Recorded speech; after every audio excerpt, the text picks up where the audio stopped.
all I do is hustle.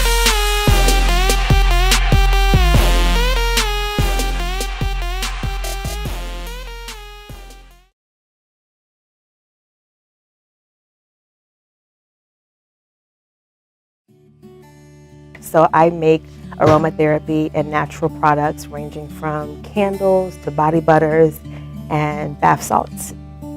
This venture, it wasn't something that I necessarily decided on. I think it decided on me. Most of my life I've had challenges with medicines, lots of different products, and I have children who have eczema and sensitive skin. So for years now I've been making my own products for myself and for my family. And in the last year or two, people kept encouraging me to start my own business and to share it. So it was something that I was already doing, but I made a conscious decision a little over a year ago to actually start a business and share it with friends and family and now the world. So when I initially found out that my son had eczema, my initial process was to educate myself.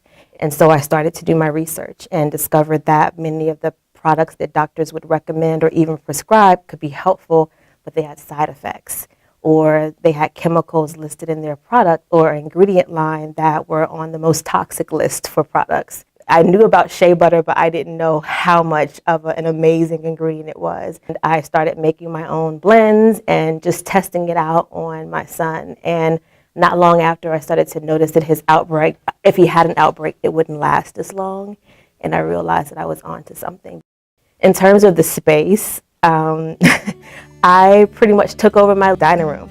We had a formal dining room with a huge table and chairs that we weren't using every day. And so I brought in shelving, had specific mixer just for my products, and really started to create a space that would allow me to make everything. Both of my grandparents and my mom gave me lunch money, and none of them knew that the other was doing it. So my way of making good on that wasn't to announce it to them, but to reinvest. And so I used that money to buy penny candy, and after lunch, I would mark up the penny candy to 25 cents. But that was the beginning for me of recognizing entrepreneurship as being a way to empower myself, to acquire, to do things that normally I might not be able to do. Being an employee of other organizations has been an incredible opportunity for me to grow and to develop. But I also believe that there are opportunities and needs that exist in the world that haven't been fulfilled yet. And I see entrepreneurship as the way for us as a society to actually tackle some of those challenges. And the way that it just creates this snowball effect of ideas and opportunities when entrepreneurs are given the resources that they need to actually do the work that they're inspired to do. I recognize that I'm an eclectic soul. As a life coach, I'm helping people to heal things that are keeping them from moving forward. In my work as a diversity practitioner, I'm helping to heal issues of injustice, of racism and other isms that people, regardless of where they fall or where they find themselves, have been vulnerable to.